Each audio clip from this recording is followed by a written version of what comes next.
দিলীপ পাল প্রত্যক্ষভাবে বিজেপির নেতৃত্ব দেন। তার নেতৃত্বে বিজেপি শক্তিশালী হয়েছে, তাকে অনেক কিছু দেওয়ার প্রলোভন দেখানো হয়। তৃণমূলে চলে আসার জন্য উনি লোভের কাছে আত্মসমর্পণ করেননি। তিনি মেরুদণ্ড সোজা রেখে রাজনীতি করেছেন। এরপর তার ছেলে দীপাঞ্জন পাল ভিলেজ পুলিশে কাজ করতেন। তাকে বলা হয় আপনাকে কর্মচ্যুত করা হলো। বিজেপির বড় নেতাকে টিএমসি জালে তুলতে না পেরে তার পুলিশ ছেলেরই চাকরি খেলো। এমনই বিস্ফোরক গোপন তথ্য ফাঁস করে দিয়েছেন এক বিরোধী নেতা। তিনি বলছেন বাবা বিজেপি নেতা, তৃণমূলে আসতে বলা হয়েছিল, তিনি রাজি না হওয়ায় তাঁর ছেলেকে ভিলেজ পুলিশের চাকরি থেকে সরিয়ে দেওয়া হয়েছে। এই বিস্ফোরক অভিযোগ করেছেন রাজ্যের বিরোধী দলনেতা শুভেন্দু অধিকারী।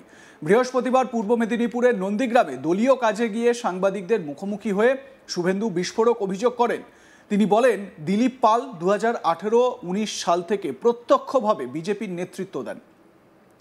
তার আগে তিনি বাম নেতা ছিলেন। তার নেতৃত্বে ওখানে বিজেপি শক্তিশালী হয়। তাকে অনেক কিছু দেওয়ার প্রলোভন দেখানো হয় চলে আসার জন্য। উনি লোভের কাছে আত্মসমর্পণ করেননি, তিনি মেরুদণ্ড সোজা রেখে রাজনীতি করেছেন। এরপর তার ছেলে দীপাঞ্জন পাল ভিলেজ পুলিশে কাজ করতেন। তাকে বলা হয় আপনাকে কর্মচ্যুত করা হলো।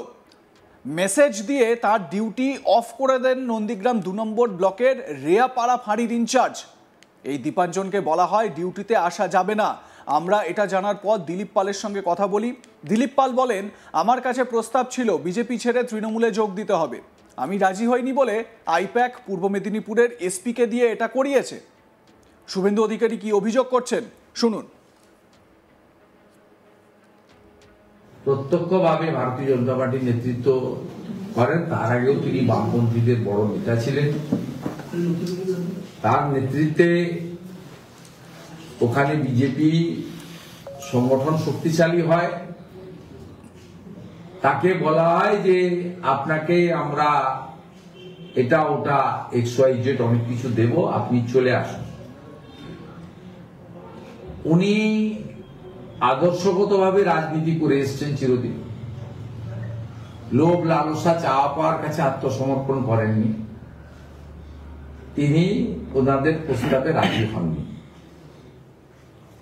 এবং তিনি দলের কাউকেও জানাননি যে প্রস্তাব এসেছিল, প্রত্যাখ্যান করেছি। কারণ তিনি কোন মেরুদণ্ড সোজা রেখে তার স্বাধীন চেতা সিদ্ধান্ত নিয়েছেন। এরপরে প্রতিহিংসার রাজনীতি করে তার পুত্র দীপাঞ্জন পাল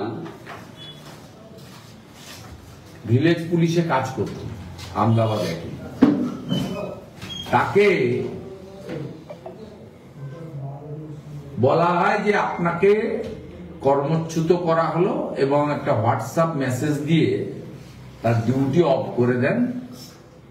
আমাদের নন্দীগ্রাম 2 নম্বর ব্লকে রিয়াপাড়া ফাঁড়ি যিনি ইনচার্জ আছেন, রিপোর্টিং অথরিটি তিনি ছিলেন 7টা অঞ্চল ওখানে। এই দীপাঞ্জনকে বলা হয় যে আসা যাবে না, ডিউটিতে আপনাকে কর্মচ্যুত করা হবে। আমরা এই খবরটা জানার পরে দিলীপ পাল মহোদয়ের সঙ্গে যোগাযোগ করি। আমি নিজে ফোনে কথা বলি, আমাদের অফিস থেকে লোকজন যান, বাবু সহ ওখানকার পার্টির নেতারা, মমতা মাইতি ভাইস চেয়ারপারসন, তারাও সেখানে যান, খোঁজ খবর নেন। খোঁজ খবর নেওয়ার পরে দিলীপ পাল বলেন যে আমার কাছে প্রস্তাব ছিল বিজেপি ছাড়তে হবে, তৃণমূলে যোগ দিতে হবে, আমি রাজি হইনি বলে আইপ্যাক পূর্ব মেদিনীপুরের এসপি সৌম্যদীপ ভট্টাচার্যকে দিয়ে এটা করেছে। এমনি ভিলেজ পুলিশ বা সিভিক ভলেন্টিয়ারদের চাকরির কোনো গ্যারেন্টি নেই। এদের সামান্য 9,000-10,000 টাকা বেতন দেওয়া হয়, রিনিউয়াল সিস্টেম। তারপরেও এই ধরনের প্রতিহিংসার রাজনীতি এই সৌম্যদীপ ভট্টাচার্য বলে এখানে একটা চটি চাটা এসপি আছেন, তাকে দিয়েই নোংরা কাজটা আইপ্যাক করিয়েছে। আমি আপনাদের মাধ্যমে এই প্রতিহিংসার রাজনীতিকে সামনে আনলাম, কিন্তু ভাববেন না যে এটাই শেষ। ইতিমধ্যে দীপাঞ্জন পাল কলকাতা হাইকোর্টে গেছেন, কলকাতা হাইকোর্ট মামলা গ্রহণ করেছে।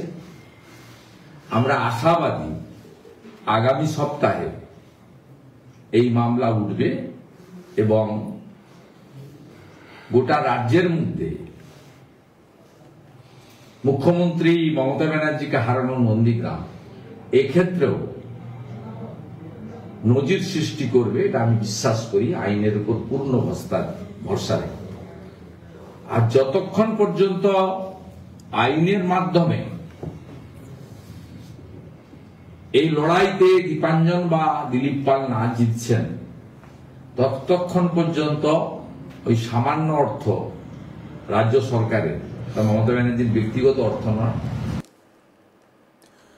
তিনি আরো বলেন, এখানে হিন্দুদের ওপর অত্যাচার চলছে। পশ্চিমবঙ্গ সরকার অনুমোদিত পুলিশ ওয়েলফেয়ার অ্যাসোসিয়েশন ইতিমধ্যে দীঘাতে ঘোষণা করেছে তারা মমতা ব্যানার্জিকে চতুর্থবারের জন্য মুখ্যমন্ত্রী করতে চান। মে মাস পর্যন্ত এই অভিযান চলবে। তো পুলিশ ওয়েলফেয়ারের সেই দ্বিতীয় রাজ্য সম্মেলন প্রসঙ্গে শুভেন্দু অধিকারী কি বলেছেন শুনুন। বিশেষ করে দিলীপ পালকে পাশে রেখে প্রতিহিংসার রাজনীতি, বেআইনি কাজ কিভাবে করছে পুলিশ, মমতা পুলিশ, তার উদাহরণ আমি এখানে তুলে ধরলাম। আইনি লড়াই হবে, মানুষকে নিয়ে আন্দোলন হবে, কারণ এই সৌমদী ভট্টাচার্যদের উপস্থিতিতে পশ্চিমবঙ্গ সরকার অনুমোদিত পুলিশ ওয়েলফেয়ার অ্যাসোসিয়েশন ইতিমধ্যে দীঘাতে ঘোষণা করেছেন আপনাদের মিডিয়ার সামনে যে তারা মমতা ব্যানার্জিকে চতুর্থবারের জন্য মুখ্যমন্ত্রী করতে চান এবং মে মাস পর্যন্ত তাদের এই অভিযান চলবে। এই অভিযান হচ্ছে হিন্দু সিভিক ভলেন্টিয়ারদের থানার বাইরে ট্রান্সফার, বিজেপি নেতার পুত্র দল ছাড়েনি বলে, দল বদলায়নি বলে তাকে ভিলেজ পুলিশ থেকে কর্মচ্যুত। এই হচ্ছে এদের কাজের নমুনা, অত্যাচারের নমুনা, প্রতিহিংসার নমুনা। এটাই ছিল আমার বক্তব্য। মমতা পাত্রর কেসে অবিলম্বে গ্রেপ্তার দাবি করছি। গ্রেপ্তার না হলে মমতা পাত্র পুলিশ ইনভেশনের বিরুদ্ধে আইনি লড়াই করবে। ভারতীয় জনতা পার্টি তার পাশে থাকবে। দাদা, মৃত ব্যক্তির গণনা ফর্ম ব্যবহার করে ভোটার লিস্টে নাম তোলার চেষ্টা বাংলাদেশি যুবকের, ডানকুনিতে উত্তেজনা, মৃতের আত্মীয়র হাতে পাকড়াও অভিযুক্ত। মাথায় নিশ্চয়ই তৃণমূলের হাত আছে, তৃণমূলের আশীর্বাদ আছে।